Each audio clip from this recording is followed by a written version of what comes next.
Hello everyone, it's Josh from SWAT, and I'm here to do another car review. This one on a car that I like quite a bit. I've seen it in the Motor Trend magazines and all those kind of magazines, and they usually describe it as a very good handling, very easy to drive car. But Forza doesn't do that.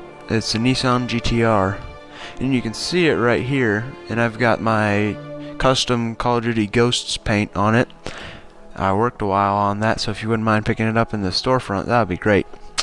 But anyway, this car is a very good car, but Forza doesn't seem to justify it enough.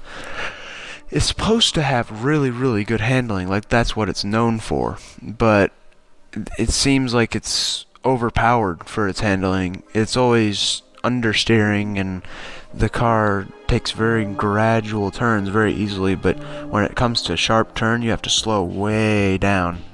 And this might also be because I've been using an F1 a lot lately, and I got used to that, but it's still, comparing it to other cars in its class, its turning radius is not good. But here I'm going to go to Prague and show you guys some gameplay on it, and you'll have to forgive me again. I'm not a very good driver, but here I go trying out this car, and as you see, it takes gradual turns very easily, but not so much on this sharp turn up here. I tried to slow down enough, but that turn was probably my fault. Shouldn't blame it on the car. And it's just my opinion. It might actually be an incredible car and I'm just a terrible driver, but I don't know. So anyway, I take this turn and almost spin out, but somehow I got back.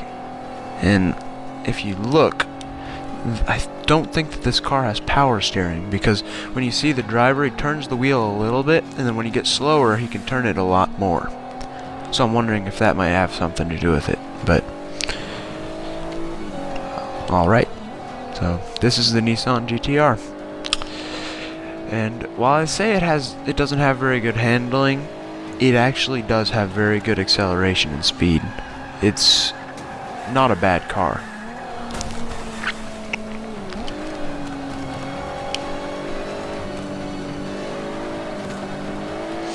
I tried to drift around this turn just to check, just to see if it was a good drifter.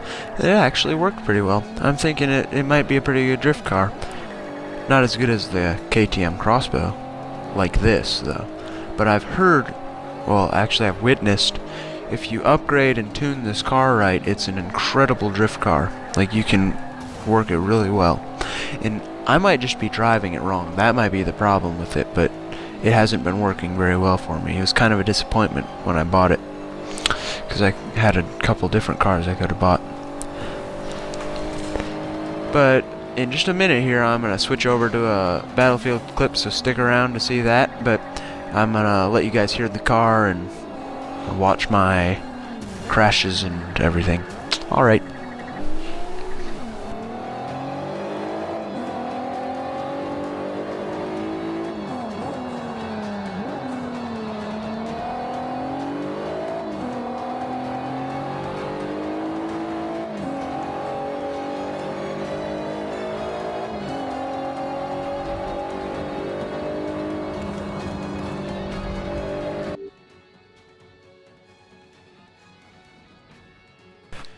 And here I'm going to go with this Battlefield clip, and starting out I'm in a MBT, I think it's called.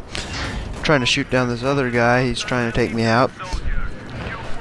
And so I try to get away because I don't want to get killed by him, because I'm not very good at warfare against other tanks, and I think that tank was better. Then I run into this guy, literally. And then, since a helicopter was coming by trying to shoot me down, I jump out and get a headshot and no-scope, and goodbye.